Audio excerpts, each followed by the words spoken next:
How's it going, Scrub Gamers? Welcome to another video here at Scrub Games, and today we have another one of our spoiler videos going over the reveals from Shadows of the Galaxy being set to the Star Wars Olympic card game, and we've got another dose of them.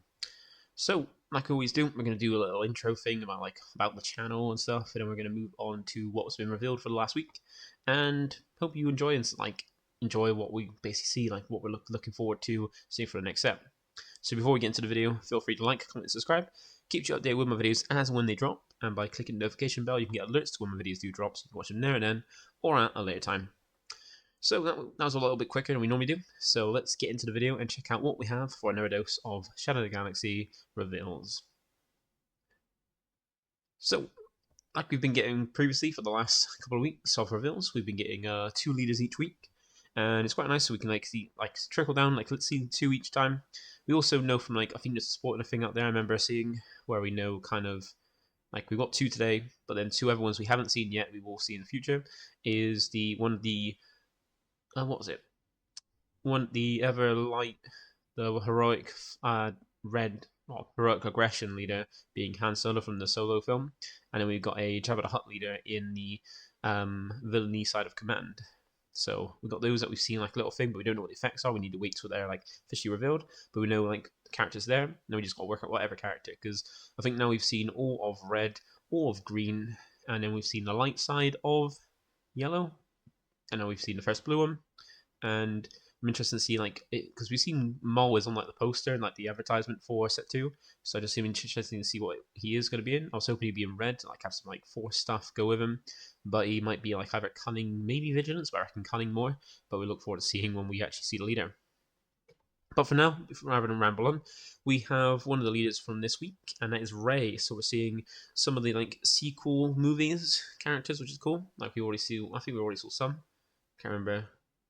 But we got Rey as the one of the heroic vigilance leaders. So one of the light side of blue. We've got Rey, more than a scavenger. So she's quite interesting. She deploys at 6, so deploys not too late but not too early, and comes down as a 2/6. But she has quite a nice effect as well, because when she's in the lead area, she's got an action effect, which is just like Luke, where you got to pay 1 and tap herself. You give an experience token to a unit with 2 or less power. So a specific kind of unit you can give it to. So anyone that has 2 or less power, you can give it to an extra experience. It's giving her extra 1/1 to the stats, which is really nice. So it means just like Luke, if you want to make use of it every turn, you've got to play a certain kind of unit, which is quite a weak one, to be able to give it experience, and also you got to play on a resource deficiency, because you got to make sure you got 1 open each time if you want to use it, because it does cost 1. Tap itself's not bad because in the lead area, but paying 1 means you've got to pay 1 less resource if you want to play, so you can do it at the same turn. Just like how Luke has that kind of struggle. When she deploys, she comes down as a 2/6, so not the best stats, but still right. Not not absolutely amazing, especially for coming down on turn 6. Well, on 6 resources, but not too bad. But she's a 4. She has got the I don't know why. I don't understand what the fringe trait is. What kind of references to fringe trait, because there's on some clones as well, and then Rey. I'm not sure if anybody can explain what the reason behind the fringe trait, or what it's for, because it just doesn't make sense. I haven't worked out why it's what trait it's on for, why it's about. So if anybody can enlighten me, that would be great. But she does have the Force unit, so she's a nice blue-white force leader like Chirrup, so I'm going to be looking forward to trying out her for some stuff as well. And when she deploys, she has some pretty nice stats. So she has a restore 3, so when she attacks, she heals 3 damage to your base, a good bit of healing when she attacks, but she has to do so. And also she's got a nice on attack, which is kind of the same as her action on the leader area, which is when you attack, you can give an experience token to a unit with 2 or less power. And since she is herself a unit with 2 or less power, the first thing you're going to really do when she attacks is give it to herself, giving her extra experience to make herself a 3/7, then, so giving her a little bit better on stats, which is quite nice. So that's the greatest thing, that you don't even have to have something on board to give it to. She can give it to herself for the first one, then when she starts playing things out, to give it a boost to. So that's pretty nice. And it's on any unit as well, so it could be, doesn't matter if it's space or ground, it's any unit as long as it has 2 or less power to give it experience to.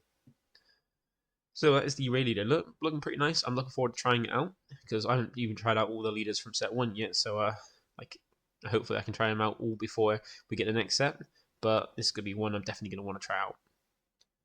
Then we've got the other side. So of course, if we've got Ren, if we got Ray, then we're gonna have like Kylo Ren, aren't we? So we got Kylo Ren as one of the other leaders, being the in the aggression villainy side, because he is like for the majority of, like the movies, the dark side until he kind of switches. Like, well, spoiler if you haven't seen the movies, but yeah, so he's the red black one.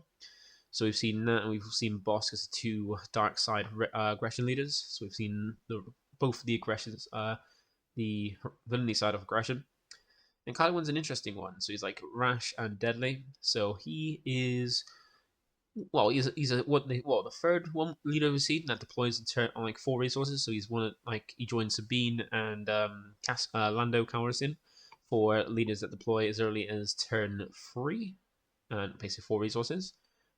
But he's kind of an interesting one. But like, he has a really interesting synergy and like effects, but he's quite an odd one because so he deploys very early, and when he does deploy, he is a 5/4, so he's got stats the same as IG-88. So pretty nice, like a good 5 power and a good 4 health. It's not the best amount of health, but a good amount of power as well because he's very aggressive, very strong, but he can't really take the hits.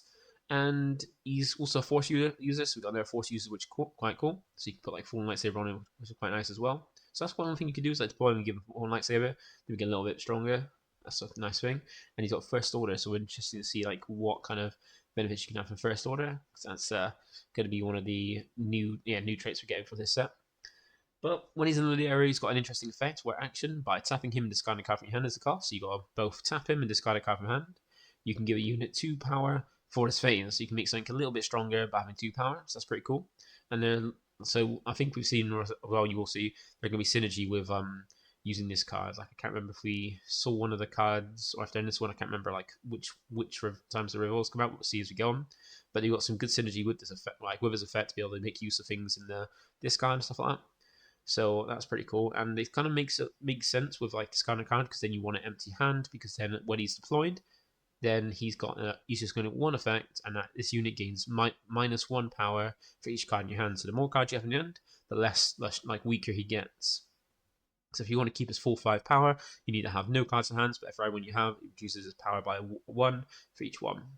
So it's quite interesting, quite weird, but we need to see more cards of the set because some leaders might look weird, like what they can do. But as we see the whole picture of the whole set, we start to see like the picture, like the puzzle forming, and see the completed thing. But Kyle looks like an interesting one. Looking forward to trying out as well because he does look pretty cool. And there's some cards that have some pretty good synergy for it. Already got me thinking about set 2. Like loads of these spoiler reveals got me thinking about set 2, but I'm trying to focus on enjoying set 1 while we've got all the time to enjoy it and all the different leads and stuff. But like, set 2 every week with the reveals just keeping the hype going, which is something that doesn't stay true with some games. Like some games I experience where like you like see the set, you see all the set too early, or the set just gets seen and then solved before, and like this one's like just the hype just stays. Like there's so much excitement for this set, and it's just gonna stay and just make us look forward to it rather than just die off, which is nice. So those are the 2 leaders we've seen this week. So we're gonna have a look, see what some of the other spoilers from the other cards for the set as well. So we've got some more Vigilance cards. So I'm always looking at the Vigilance cards because I'm always thinking, what can I get to benefit double blue chariot? Because for set 1, for set 1, I've been probably enjoying a bit too much the double aspect cards and double aspect leaders. So like most of the decks I build are double aspect, and the problem with that is it's got a lot smaller of a card pool compared to the decks using 2 different aspects, as long as like good side and bad side. So I've got less of a card pool, which means they're a little bit weaker, or you got to kind of think more, or like hope more when drawing cards, or like when deck comes to deck building stuff. So when we get set 2, I have more of a card pool, make it a little bit better. And so I'm always looking for things like for Vigilance, for Chariot, like a Command for Hera, and then like Cunning as well for Boba and Jim. So look, every time I see like Vigilance cards, I'm like looking forward to like can it go in Chariot and stuff like that. So for this week, we've got 3 Vigilance cards. We've got Concord Dawn Interceptors being a space unit for the light side of blue. We got Rickety Quadjumper being an aerospace unit for just blue. And then we got is it Nima Outpost Constables being a blue unit for the ground. So Concord Dawn Interceptors is a free cost with 1/4 on its stats, a Mandalorian vehicle fighter. It's also got Sentinel as well, meaning you have to attack it before you can go to your base or another card in that arena. And then it's got a nice level little effect, which this unit gets +2 power while defending. So it only hits for 1 when it attacks, but when it's being attacked, it gains extra power. So it does the reverse of like Raid, where rather than when it attacks, it gains that extra power. It's when it's attacked, it gains that power, which is quite cool, quite nice, and pretty decent stats. 4 health means it's going to survive a little bit, like quite easily or quite well, which is really cool. So you can like do a little bit of damage, but if you attack it, it's going to hit harder. Then we got Rickety Quad Jumper being a 2-cost space unit, and this one's got a 1/3 to its stats. It's a fringe vehicle transport, and so it's not the best stats, like not great power, but decent health for its cost. But it's got an on attack where you may reveal the top card of your deck, and if it's not a unit, you can give an experience token to another unit. I remember, and it also got a little bit of text saying leave the reveal cards up your deck. It's nice, but when you get like the hyperspace stuff, it kind of leave out the little extra text. Just put the normal, like with Sentinel, it won't have that little bit of text going like explain what Sentinel is. It just have Sentinel and hoping you know what it is, but that makes sense. You want less text on like hyperspace to see like more the art to not ruin it, which is cool. But this is quite an interesting one. So like if you got a deck that's more like not many units, like you get some control decks that don't have many units, have a lot of like events and stuff like that. They disagree quite nice, but you've got to also have another unit with this because it can't give it to itself. It gives to another unit, so it doesn't have to be in the same arena. It could be just another unit like at a ground arena, but it's quite a nice one. And then we got Nima Outpost Constables. This is our ground unit in a 4-cost, 2/6, so not the greatest power, but 6 health. And once again, has got fringe, and like I'm still not sure what the fringe trait is, or if you can get any benefit to it. And the only thing it has is Sentinel, so it's a 4-cost Sentinel with 2 power and 6 health, which is quite cool. Not sure like how great that is. Like 4 is like I find 4 is an awkward number for most units, like outside like K2SO, given what it does. But yes, interesting. So that's the Vigilance cards. Then we'll go and have a look and see if we got the next one. So we got some command cards, and we got some really nice ones. Also, another one that we got also got like that helps bring synergy to and like a kind of game plan for Kylo. So first one we got is Finalizer, being a big space unit for the dark side of command, and we also got Palpatine's Return, being a dark side command event, and then in the light side we've got a healthy patrol ring, being a space unit for the good side of command.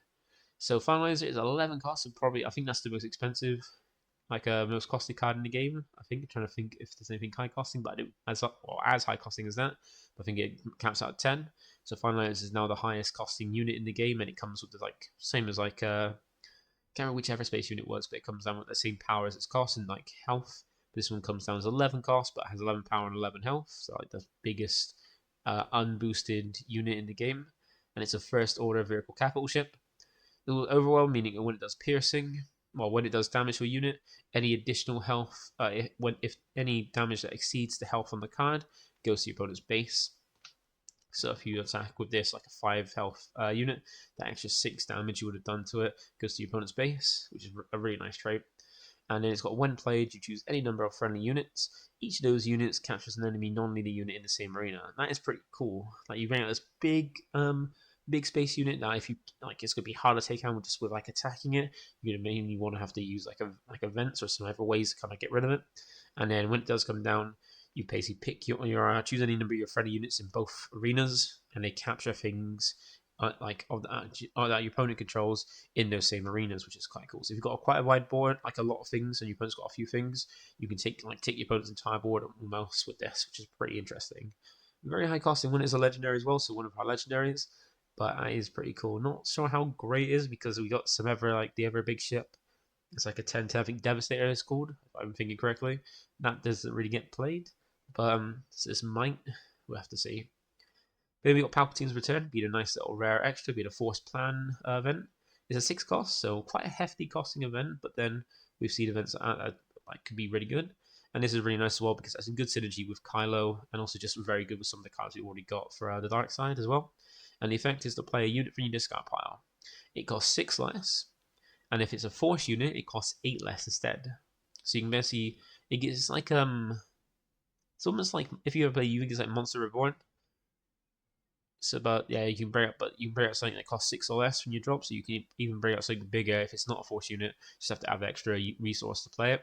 Because you're like playing card from discard pile, but it's got like a 6 cost reduction. So you can essentially play something 6 or less for free, as long as it meets the aspect on 8 as well, because it doesn't pay it for free. So you got to also make sure that aspects match also your leaders to avoid the penalty. And if it's a force unit, you get an extra, it's basically 8 less instead. The nice thing about this is that it can bring back things like Vader and Palpatine, the units, like the rare aggression Palpatine unit and the legendary command Vader unit from the drop after they've been played and killed. You can bring them back using this as well, so you can essentially play 6 copies of each of those cards, because you can play out the 3 in your deck that you play out, and then basically 3 copies of this card that kind of like bring them back after they've been killed, which is really cool because those are both 7 and 8, and because they're both force units, you can bring out for free as well. So that is really nice. And also, nice thing about this is Kylo can set those up so you can bring it up a little bit early, because where it's got an effect to discard, like part of its effect in the leader area is to discard a card and tap itself to give something an extra 2 power for the turn. You can use Kylo's ditch like the Vader and Palpatine to the drop, so when you get 6 resources, you can just use this and bring it out straight from the drop, which is amazing. So nice little bit of synergy and like kind of more ways to make use of what seems like a weird effect to Kylo. And then you've got a Delphi control wing. So it's a 5-cost 4/6 space unit for the good side, being a New Republic vehicle fighter. And all it's got, as well as like good stats and decent cost, is when played, you can attack with a unit, and if you have the initiative, it gets an extra 2 power for the stack. So it kind of does the same as some of the other units we've got on the good side, where it allows you to, when you play it, attack straight away with a unit. But this one is if you've got the initiative. So if you take an initiative for this for that phase, then you get to give it an extra 2 power. So it doesn't matter if it's a rebel or what, like certain traits, just if you got initiative, you can give it an extra 2 power for that attack, which is quite nice. And this is one nice one because it's got quite good stats to go with its cost, to kind of push through damage as well, and have something good to kind of swing with in the next turn. So that is the command cards. Now let's have a look at the aggression ones. So we got 4 different aggression ones. We got 2 dark side ones, a light side one, and just a standard one. So some of these ones kind of go well with Kylo as well, because we got Kylo revealed, so we've got some good ones to go with it. So we got Kylo's TIE Silencer being a 2-cost space unit. We got Given to Your Anger being a 1-cost event. We got Poe Dameron being a 5-cost ground unit for the light side, and a legendary as well, so never legendary, as well as like Kylo's TIE Silencer as well is also a never legendary. So 3 legendaries so far this week. And we got Migs Mayfield being a 2-cost ground unit, is just aggression.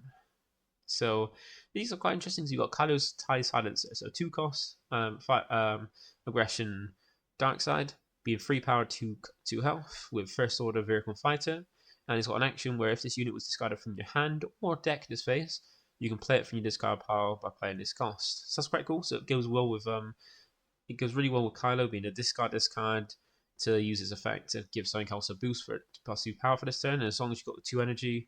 Or 2 resources to play it, you can play it straight from the drop that turn because it was discarded there for that phase. It's quite nice. And even if it's milled, you can play it out from there as well, which is really, really cool.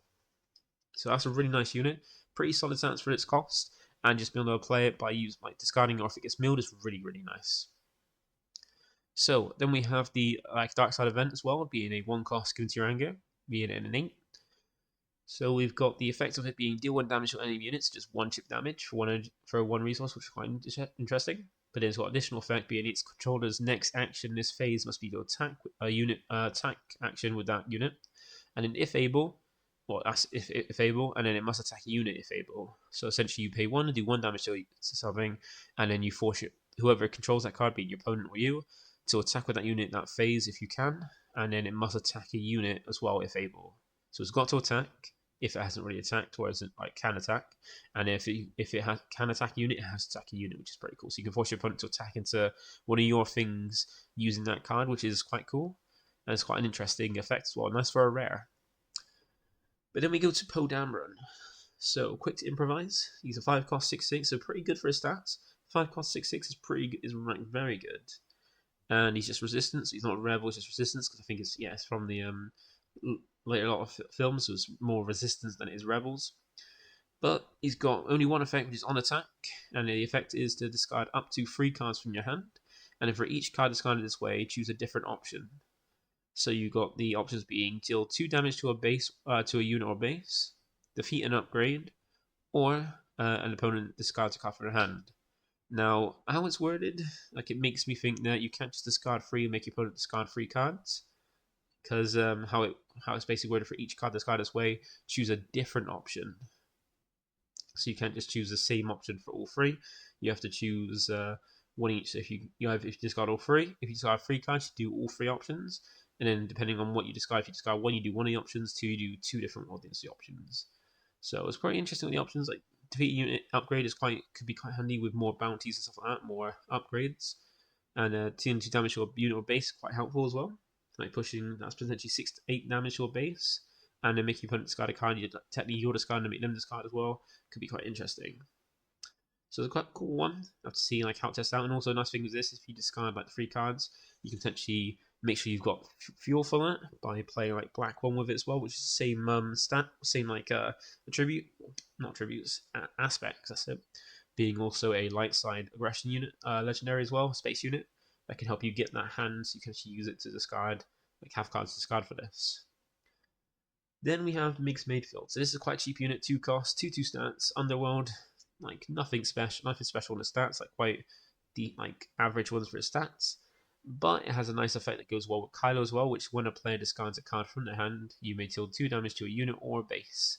So that's pretty cool. So you can potentially play this out, and then while you've got this on field Kylo, when you discard him, like the boost either Migs himself or something else, you can then deal 2 damage to a unit or base, doing that like aggressive kind of damage thing, which is what aggressions were known for. So it's a pretty nice card. So like 2 legendaries and 2 leader units for aggression this week, and a really nice one as well.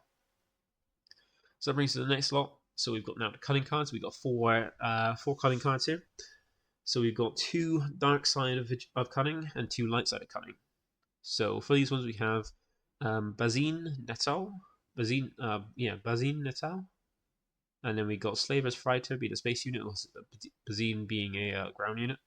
We got Coruscant Descendant being the good side of Cunning as a ground unit, and then we got Kira as well being a ground unit. So start off with Bazine Natal is a 2 cost, 1 free Underworld, so not amazing stats, but not too bad. Like a decent amount of health, but not much on the power. Is also another smuggle card that we haven't really seen any for this week. This is the first one, and its smuggle cost is just 4, so it's 2 more than its normal cost with the same aspects. But its effect is when played, you can look at your opponent's hand. You may discard one of those cards, and if you do, that player draws a card. So there's a bit more hand control, which I really like about that. It's a nice one to kind of have that hand knowledge and make a discard, but you don't know what they're going to draw into. So you kind of know what they've got in their hand, but then they discard a new card that you don't know. But at least if there's something in there, you get to choose what card from their hand they discard, and you can basically just hit something like maybe like to take off something they want to play that turn, or just cause a lot of frustration by making them discard a card they kind of wanted to use in a later turn or keep hold of. Very nice, especially going first opponents playing like green and they want to like ramp resupply or super laser tech, you just go nah, discard that please. It's pretty cool. Then we got Slaver's Freighter. It's a 5 cost, 4/5, not too bad on the stats. Space unit, underworld vehicle transport. Also has when played, you may ready another unit with power equal to or less than the number of upgrades on enemy units.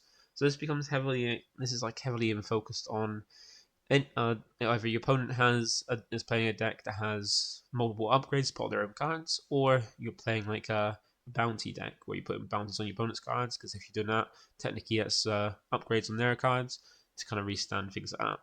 So this one seems quite interesting, especially pretty good for a common.